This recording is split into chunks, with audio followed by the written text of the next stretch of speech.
All right, back here on Inside Wrestling Radio. Today on the telephone, we have one of my favorite guests, and apparently one of your favorite guests, too. Ricky, I don't know if you know this or not, brother, but we put your interview, the last one we did with you here on the radio program, up on our YouTube channel, and your interview is miles beyond anybody else's as far as views goes. You're closing in on about 2,000 hits, just yours alone on the YouTube channel there. We welcome to the program today Ricky Morton, who, as everybody knows, is a legend in this business, and we're just pleased to have him back on. Ricky, first thing I want to say to you, man, is I want to wish my condolences to you on the loss of your father. I know that had to be a big blow, but welcome to the program. How you doing? Well, guys, I appreciate that very much. Yeah, and you got to understand that, I was brought up in this business, in the wrestling business, with my dad. And if everybody out there notices, when I come to the towns, I always have a little boy with me. Well, see, that's the same thing that I did with my dad when I was growing up that broke into the business. But you got to understand this right here. My dad lived a good life. And I want all the people out there to know that, it was heartbroken because it's one of the first tragedies that I'm going to have in my life. But you got to understand this right here. My daddy, he gave his life to this business too, plus he was in the Marine Corps. But one thing about my dad is, I got to say this right here, he did it on his own terms. Because you got to understand, my mother was in a nursing home, and my dad was too until he got real sick. And they put him on life support. But when they put him on life support, they call us home because they're going to take him off. And buddy, I got back home, they took him off life support, and understand in wrestling terms, he kicked out. Right. He got better. He got better long enough, and they took him back to the nursing home where my mother was at. And on that Friday, they spent all day together. They had been married 66 years.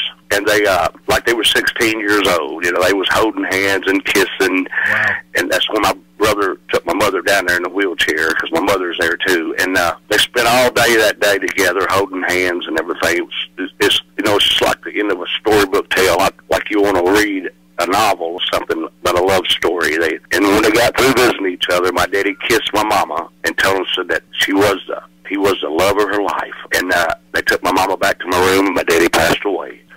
But he lived long enough to go back and tell my mama. And we all talked to him on the phone because I lived in Bristol. He lived in Nashville. He died that night. But I got to say, it's a part of something that we all got to do. And one thing you got to understand about me, even though all the bad things you've heard, and my first priority in life is the Lord Jesus Christ. And people out there, if I'm not defending anybody, this is my own opinion. It's what I say, that he's in heaven now. And, if he had a chance to come back, he wouldn't, because he's sitting beside Jesus with his real, his mother, his father that died. But I got to say that was a great thing in my life.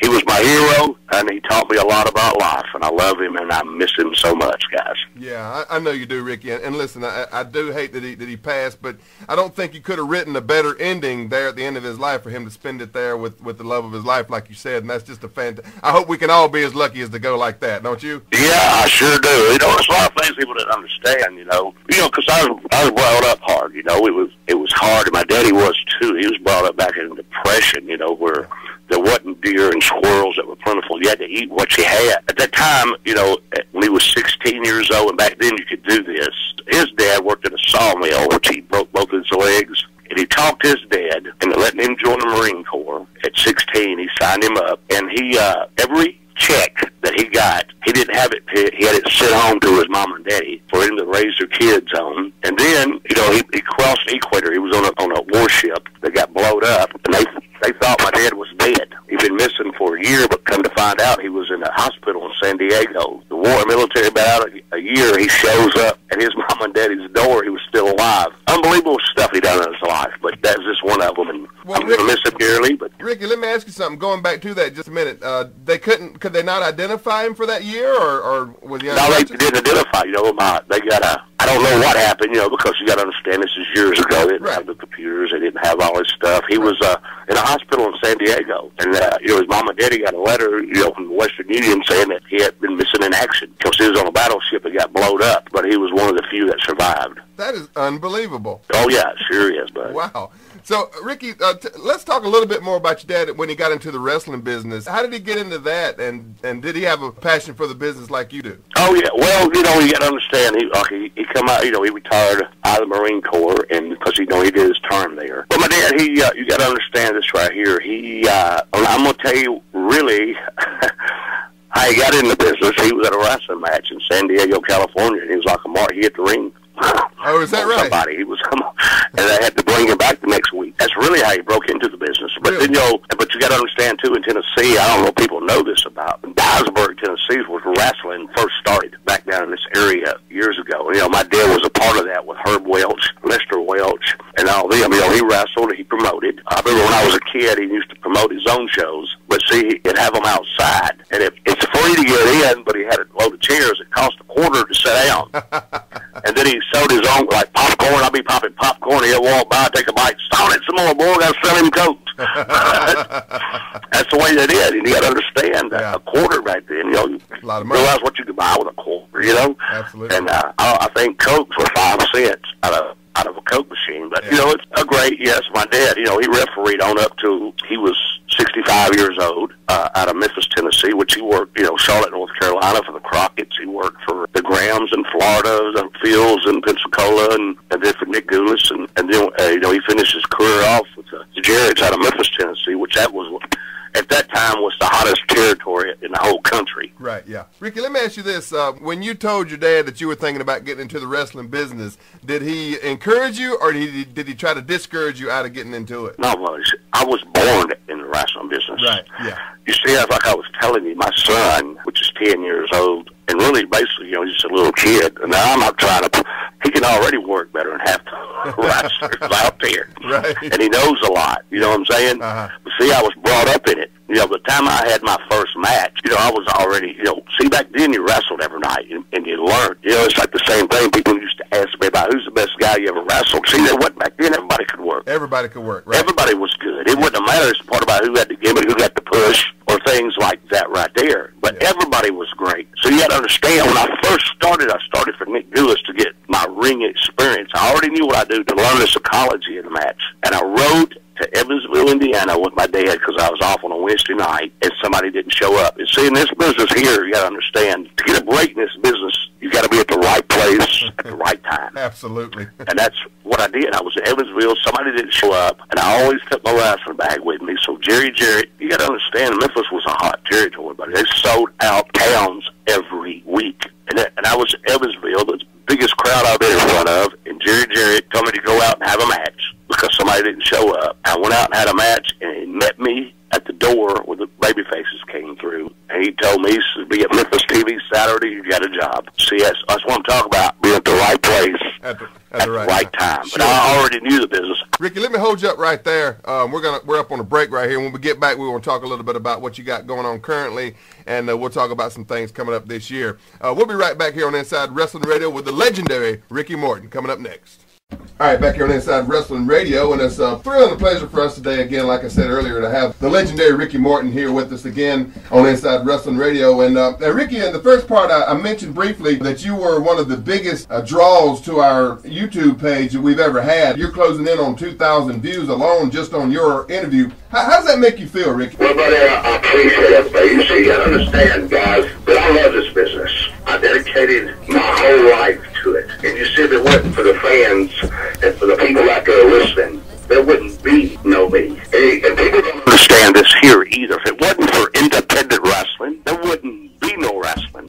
See, because those guys, come to town once every 2 years. In TNA, they don't draw anyway. I love the independent wrestling. I love the promoters. I love working for them because, it gives me a part to do what I do for a living. And I know that I'm older, but, if it wasn't for that, if you ever notice, I get to the towns always early. And I'm there early for a reason. That's because when the fans come out, I'm there, which I do to sell pictures, but it's not what I'm out there for. See, everybody's got a story, and I love everybody. And when you're out there talking to people, you learn little things about them, because everybody's got a story. And I always take that time to listen. And, that's what life's about. It's about, them coming out and showing their appreciation for me. But I always give my appreciation back because I love this business. I love all the wrestlers. I love what they do, because they all got a story, man. It's a great feeling to know that the fans out there still remember me and they still respect me, and I love that, guys. Absolutely. And they really do, Ricky. It just goes to show, like I said on that, your first interview you did with us, man, is just huge. And, every day that thing gets phenomenal amounts of hits. We're very proud of that. And I'm glad to be able to give you the forum, man, to tell your story and just to have you still around. Let me ask you,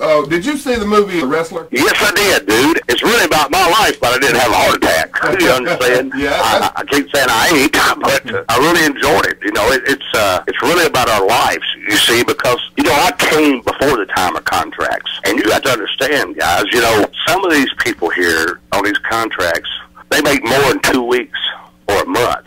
I'm talking about not the top guys that make the millions. I'm talking about these guys that they make more of that I made in a year. And some of them make more in a year and I made in 35 years in this business. And see, what I don't understand is, you know, we paved, I'm hoping to say that we paved the road for these guys. You know, Robert made a comment to me one time. He says, you know, we came too early. No, Robert, we didn't come too early. We came at the right time because we're the ones that stopped this. We had this music. We had this charisma about us that paved the road for these other guys. You know, and that's what I really don't understand, because I'm dedicating my life to this business. And it seems like to us that, you know, they just threw us on the back burner because, you know, it's nothing there. I still depend on this wrestling business for a living. And I'm not out here trying to be somebody that I'm not, you know, and that's why I like these people. See, I live from week to week, and it's hard to say that. It ain't because of that. It's because we never made the money these guys did. So the promoters got rich, but Robert and I didn't. Sure. Okay? Ricky, I had heard a rumor early last year that you may have been going into one of the top 2 feds as a road agent. Was there anything to that? No, buddy, it's not true. You know, these people, and I want to tell everybody out there, these guys get on Facebook. These guys get on a Ricky Morton website. See, that's not me. I told a guy last night, told me to come up with these. Look at me real funny. Out of town, I said, well, what's going on? He says, well, I've been on Facebook with you all day. I said, buddy, that's not me. Really? So there's people out there starting rumors. No, I've never been approached.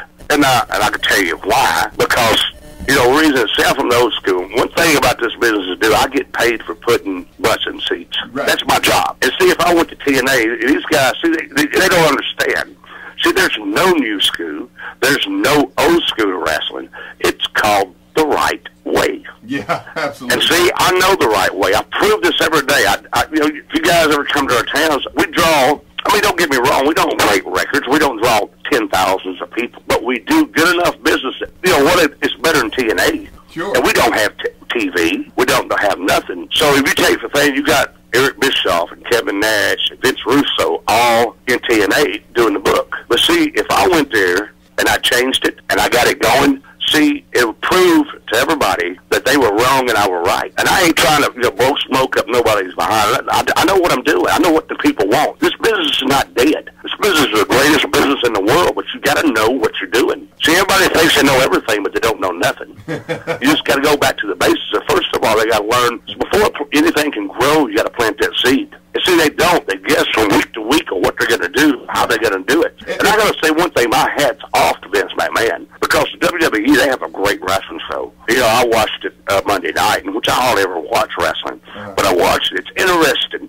They give you something that starts off, you know, this John Morrison and The Miz. Yeah. And I got to say, they're great talent, man. They started the show off because it gave people something to see. They couldn't wait to see the rest of the show. I love that. Yeah. But see, instead of TNA trying to compare with them, TNA's a whole different wrestling thing. You know, they're the best promotion for Vince's guy because they're always putting him down. You know, just keep moving. Start your own show. Have your own wrestlers. Yeah. Don't bring people off WWE that's been on there that Vince don't even want no more. Why are you bringing them to your place? Exactly. You understand me? Absolutely. Start your own seat. Build your own talent. And I'm talking about if I went there, you know, I still wrestle. I can wrestle like I'm 25 years old if you come out to see it. But see, I can't go on there and push me because I'm an older man now. I mean, I could do a little something to get somebody over, to get a heel over, but they don't understand about how I plan to see it because it goes back to the same thing. Everybody knows everything, but they don't know nothing. And really, if you go back to the basics, if you go back to start all over again, they could turn that TNA to something somebody wants to see. Yeah. But they're not going to listen to nobody like me because they'll take it that I'm proving them wrong. Yeah. And I'm not. I just love this business, and I know what I'm doing. Right. And you know the business inside and out. And I would think... Yes, I do. If you see, I go to these... And see, I love doing this. I go to these independent shows like... And I want to tell all the fans, too, about the last weekend in February. Yeah, go ahead. On like Friday night, Robert and I both, we're going to be in Kings Mountain. We're going to be over in Fayetteville, somewhere in that area. Then up in Lexington, North Carolina on that Sunday. But Robert and I both will be there. But you see, you got to understand that when we do this, see, I went in earlier. I stunt the angles. And I mean, I'm not trying to insult anybody's intelligence, right, but I give them something to see. And every time I went back there, we got a better crowd, we got a better crowd, we got a better crowd. And now when I bring in Robert in, you know, no. But we're going to sell out. Right. It's going to be good. And I want all fans to know, too, tomorrow afternoon at 12 o'clock, I'm going to be in Shelby at Oakwoods Mobile Home Park, right there in Shelby, old 74. Tomorrow night, I'll be down at APW over in Spartanburg. It's great. I love doing it. If you get a chance, come out and see me. Yeah. I'm coming back to Lawrence pretty soon, I think, in February, but the people will all know. But to me, man, it's great. It's just what I do for a living. I love to meet you people. If you want to come out and see a great show, come out and see us.